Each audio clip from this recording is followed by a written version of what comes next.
नमस्कार। इस वीडियो में आप लोगों को मैं आकाश दर्शन के बारे में बताऊंगा। उससे संबंधित बहुत सारे वस्तुनिष्ठ प्रश्न लेकर आया हूं, जिसके माध्यम से आप विभिन्न प्रकार के जो प्रतियोगी परीक्षाएं होती हैं उसको आप आसानी से तैयारी कर सकते हैं और उन प्रश्नों का हल जान सकते हैं। तथा इस वीडियो को देखेंगे तो आपको और भी प्रश्नों का उत्तर जानने को मिलेगा। उन प्रश्नों के माध्यम से मैंने विभिन्न प्रकार के जो कन्फ्यूज़न उत्पन्न होता है उसको क्लियर करने की कोशिश की है। तो चलते हैं। सबसे पहला क्वेश्चन, एक तारा पृथ्वी से 4.3 प्रकाश वर्ष दूरी पर है, उसका क्या नाम है? तो सबसे पहले देखते हैं, यहाँ पे अल्फा सेनेटरी दिख रहा है, दूसरा में साइरस दिख रहा है, तीसरा में सूर्य दिख रहा है और चौथा में इनमें से कोई नहीं। तो हमारा तारा तो सूर्य है, पहला नंबर का तारा कौन सा है? सूर्य है। उसके बाद आता है अल्फा सेनेटरी, उसके बाद कौन सा आता है? Alpha sanitary. ठीक है, तो इसका उत्तर क्या हो जाएगा? अल्फा सेनेटरी, जो कि हमसे 4.3 प्रकाश वर्ष की दूरी पर उपस्थित है। उसके बाद आता है साइरस। तो ये जो साइरस है वो हमसे लगभग 8.7 प्रकाश वर्ष की दूरी पर उपस्थित है। तो इसका उत्तर हो जाएगा अल्फा सेनेटरी। अल्फा सेनेटरी जो है 4.3 प्रकाश वर्ष दूरी पर उपस्थित है। प्रकाश की चाल कितनी होती है? तो प्रकाश की जो चाल होती है 3 लाख किलोमीटर प्रति सेकंड की होती है। 3 लाख किलोमीटर, है ना? इसका उत्तर याद रखिएगा, 3 लाख किलोमीटर प्रति सेकंड प्रकाश की चाल होती है। उसके बाद है प्रकाश वर्ष का मान कितना होता है? तो प्रकाश वर्ष का जो मान होता है 9.46 गुणित 10⁻12 किलोमीटर होता है। ठीक है, 9.46 गुणित 10⁻12 किलोमीटर, ये वाला उत्तर सही है। कभी कभी किसी उत्तर में 9.5 भी दिया होता है, तो ये जो 6 होता है उसको छोड़ दिया जाता है। 6 को छोड़ने के बाद जो सार्थक मान होता है उसके नियम अनुसार जो 4 होता है वो 5 हो जाता है। तो 9.5 इंटू 10⁻12 किलोमीटर, ये उसका मान होता है। उसके बाद देखते हैं 8 ग्रह का सही क्रम कौन सा है? तो 8 ग्रह का जो सही क्रम है सूर्य की दूरी के साथ, तो उसका सही क्रम होता है, पहला नंबर में आपका आता है बुध आता है, पहला में बुध आता है, दूसरा में शुक्र आता है, तीसरा में पृथ्वी, चौथा में मंगल, पाँचवा में बृहस्पति, छठवां में शनि, सातवां में अरुण और आठवां नंबर में वरुण आता है। तो इस प्रकार से जो इसका उत्तर है डी ऑप्शन। डी ऑप्शन में देखेंगे कि पहला नंबर बुध, दूसरे में शुक्र, तीसरे में पृथ्वी, चौथा में मंगल, उसके बाद बृहस्पति, शनि, अरुण और वरुण। तो ये ग्रहों का क्रम है। कभी कभी प्रश्न में ऐसा ही पूछता है कि सूर्य से दूरी के अनुसार चौथा नंबर का ग्रह कौन सा है? तो चौथा नंबर का ग्रह कौन सा हो जाएगा? मंगल ग्रह। कभी ये भी पूछ दिया कि दूसरा नंबर का ग्रह कौन सा है? तो उसका उत्तर हो जाएगा शुक्र हो जाएगा। और इस प्रकार से आपको दूरी क्रम के साथ याद करना है और उसका सही क्रम आपको आना चाहिए। तो सही क्रम क्या हो जाएगा? बुध, शुक्र, पृथ्वी, मंगल, बृहस्पति, शनि, अरुण और वरुण। अगला प्रश्न चलते हैं, ऐसा ग्रह जिसका कोई उपग्रह नहीं है। तो ऐसे ग्रह जिसका कोई उपग्रह नहीं है, उसका उत्तर हो जाएगा बुध और शुक्र। बुध और शुक्र दो ऐसे ग्रह हैं जिसका कोई उपग्रह नहीं है। पृथ्वी का तो एक उपग्रह है, ठीक है। उसके बाद है मंगल का मंगल के 2 उपग्रह होते हैं और अरुण के 21। ठीक है, कभी कभी यही पूछता है कि मंगल के कितने उपग्रह हैं, अरुण के कितने उपग्रह हैं, तो उसको याद रखिएगा। पृथ्वी का 1 उपग्रह होता है, बुध और शुक्र का एक भी उपग्रह नहीं है, मंगल का 2 उपग्रह है और अरुण के 21 उपग्रह हैं। ठीक है, आगे चलते हैं। सबसे अधिक उपग्रह वाला ग्रह कौन सा है? तो सबसे अधिक उपग्रह वाला ग्रह देखते हैं, पहले देख लेते हैं किसका किसका कितना कितना है। तो बृहस्पति का जो होता है 28 है। ठीक है, बृहस्पति का 28 उपग्रह होता है। शनि का होता है 30, अरुण का होता है 21 और वरुण का होता है 8। तो इसमें देखिए सबसे अधिक उपग्रह किसका दिख रहा है? शनि का। तो इसका सही उत्तर क्या हो जाएगा? शनि। शनि जो है 30 उपग्रह उपस्थित है उसके बाद। उपग्रह मतलब ऐसे खगोलीय पिंड जो ग्रह के चारों ओर चक्कर लगाते हैं, उसको हम लोग उपग्रह कहते हैं। ठीक है, अगला प्रश्न चलते हैं। भोर का तारा या सांझ का तारा किसे कहा जाता है? ये बहुत ही अच्छा प्रश्न है और बहुत बार पूछा गया है। तो भोर का तारा या सांझ का तारा शुक्र ग्रह को कहा जाता है। अगला प्रश्न है, सबसे सुंदर ग्रह किसे कहा जाता है? तो ऐसा ग्रह जिसके चारों ओर एक वलय पाया जाता है, इस प्रकार से एक वलय पाया जाता है।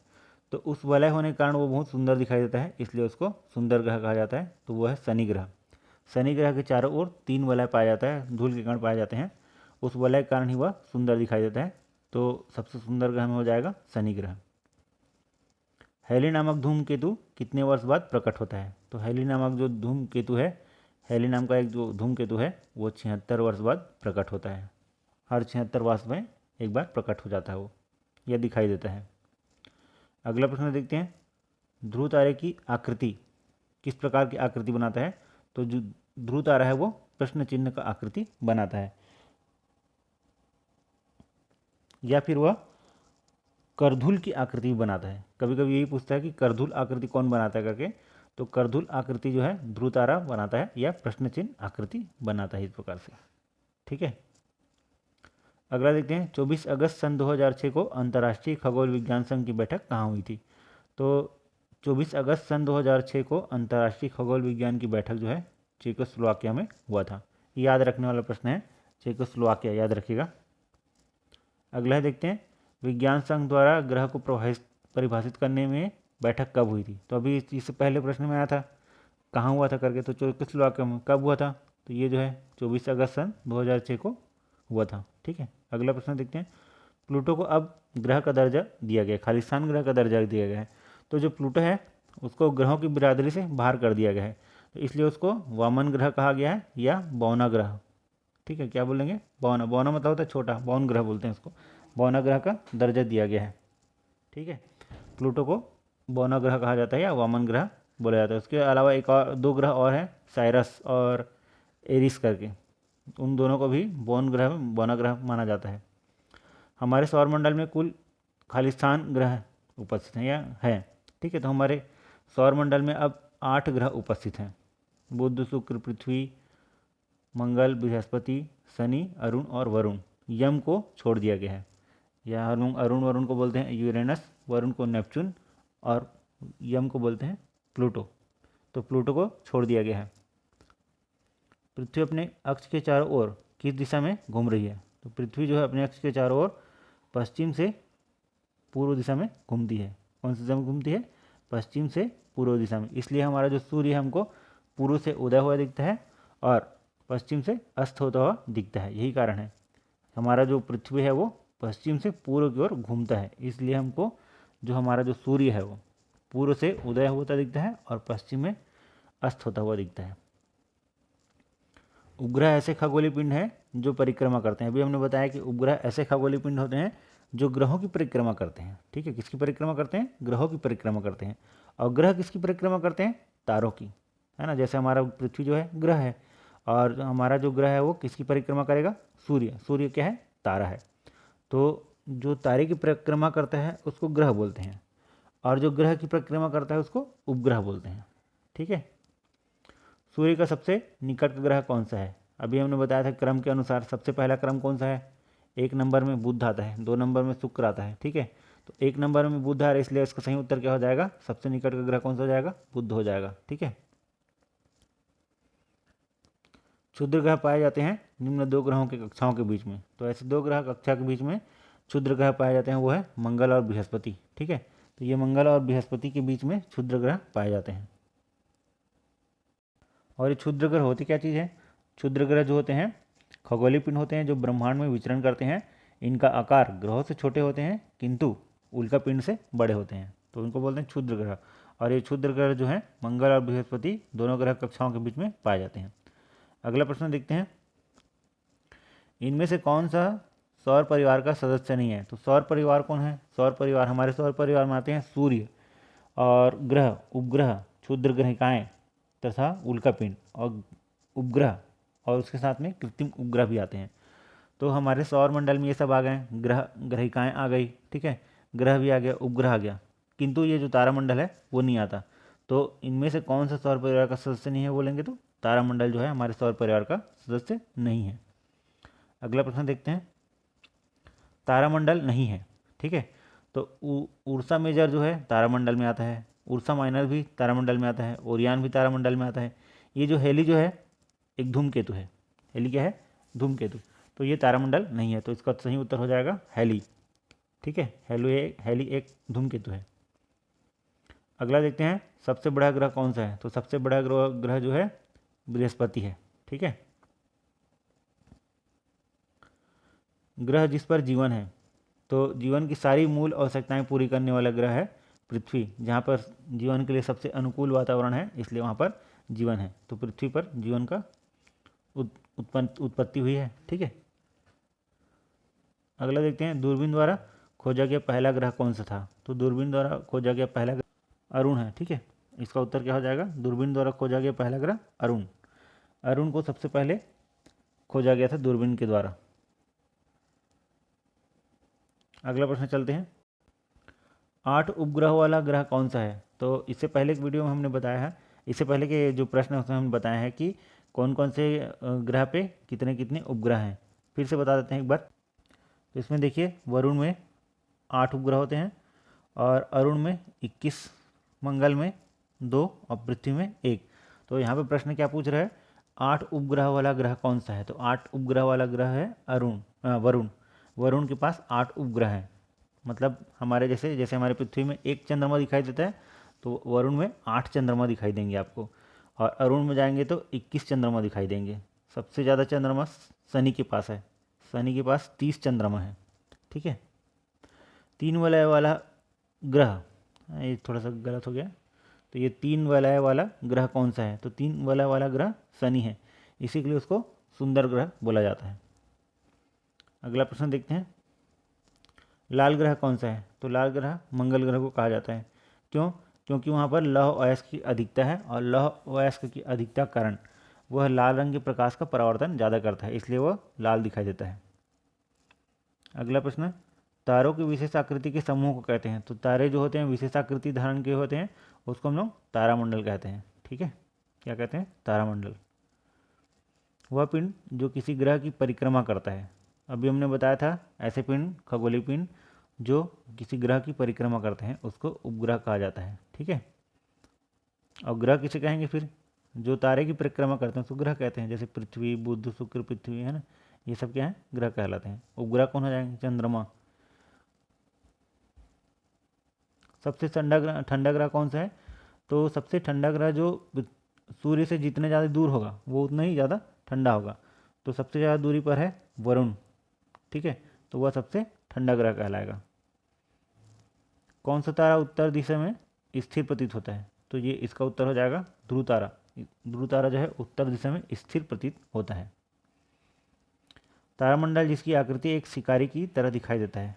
तो इसका उत्तर हो जाएगा मृग या ओरियान। ठीक है, मृग या ओरियान जो है शिकारी के जैसे दिखाई देता है। वह आकाशीय पिंड जिसकी चमकदार पूंछ होती है। तो जो धूमकेतु या पुच्छल तारा जो होता है, उसका जो पूंछ होता है चमकदार होता है, क्योंकि उसके पूंछ पे या उसके दूरी के साथ साथ जैसे जैसे दूरी बढ़ती जाती है, गैस के गुब्बारों की संख्या बढ़ती जाती है, और वही गैस के गुब्बारे प्रकाश के परावर्तन करते हैं, जिसके कारण एक पूंछ की आकृति जैसे दिखाई देती है। कितने वर्ष बाद प्लूटो को अलग कर दिया गया। तो प्लूटो को जो है 76 वर्ष बाद अलग कर दिया गया था। ठीक है, याद रहेगा, 76 वर्षों बाद प्लूटो को ग्रहों की बिरादरी से अलग कर दिया गया। क्यों अलग किया गया, क्योंकि वह जो है, जो उसका जो घूर्णन काल है, या जो उसका जो परिक्रमण काल है, परिक्रमा करते समय वह जो अरुण की कक्षा को काटता है, वो अरुण की कक्षा काट देने के कारण उसको ग्रहों की बिरादरी से अलग कर दिया। और उसका एक कारण और भी है कि वह छोटा ग्रह था, उसको वामन ग्रह का दर्जा दिया गया। हेली धूमकेतु को पिछली बार खालिस्तान को देखा गया था। तो ये जो हेली धूमकेतु है उसको पिछली बार 1986 में देखा गया था। ठीक है, याद रखिएगा 1986 में। ओरियान या मृग तारामंडल की आकृति कैसी होती है, अभी पिछले प्रश्न में बताया था शिकारी के जैसे होता है, तो उसका उत्तर क्या हो जाएगा, शिकारी, है ना। सूर्य भी एक तारा है। ठीक है, सूर्य भी क्या है, तारा है, क्योंकि उसके पास स्वयं का प्रकाश होता है, और वो स्वयं के प्रकाश से चमकता है। वहाँ पर नाभिकीय संलयन की अभिक्रिया होती है। नाभिकीय संलयन मतलब होता है हाइड्रोजन प्लस हाइड्रोजन आपस में जुड़ के क्या बना लेते हैं, हीलियम का निर्माण करते हैं। तो ये नाभिकीय संलयन की अभिक्रिया में अत्यधिक मात्रा में ऊर्जा की उत्पत्ति होती है, जिसके कारण सूर्य हमेशा चमकदार दिखाई देता है। और उसमें विद्यमान हाइड्रोजन सब आपस में जुड़कर हीलियम का निर्माण कर रहे हैं। तो छोटे नाभिक जब जुड़ते हैं और जुड़कर बड़े नाभिक का निर्माण करते हैं तो उसको बोलते हैं नाभिक की संलयन की अभिक्रिया। और इसी नाभिक की संलयन अभिक्रिया के कारण ही अत्यधिक मात्रा में ऊर्जा की उत्पत्ति हो रही है, जिसके कारण बहुत ज़्यादा चमकदार दिखाई देता है वो।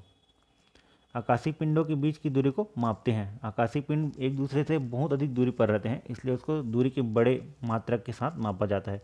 उसको सेंटीमीटर, मीटर या किलोमीटर से नहीं नापा जाता, इसलिए उसको नापने के लिए प्रकाश वर्ष दूरी का उपयोग किया जाता है। अभी हमने बताया है एक प्रकाश वर्ष कितना होता है, उसका प्रश्न इसमें दिया गया है। ठीक है। उपग्रह ऐसे खगोलीय पिंड है जो परिक्रमा करते हैं। इसका उत्तर होगा ग्रहों की। ठीक है, इससे पहले ही प्रश्न में बता दिया गया है ग्रहों की। ठीक है। प्लूटो कौन सी ग्रह की कक्षा को काटता है? तो इससे पहले बताया हूँ, जो प्लूटो जो होता है वरुण ग्रह की कक्षा को काट देता है दीर्घवृत्ताकार कक्ष में, इसलिए उसको ग्रहों की बिरादरी से अलग कर दिया गया है। तो ये हमारा ये वीडियो आप लोगों को यदि पसंद आया हो तो प्लीज़ लाइक कीजिए, तथा जिन्होंने हमारे चैनल को सब्सक्राइब नहीं किया है वो प्लीज़ सब्सक्राइब कीजिए, शेयर कीजिए वीडियो हमारा। Thank you.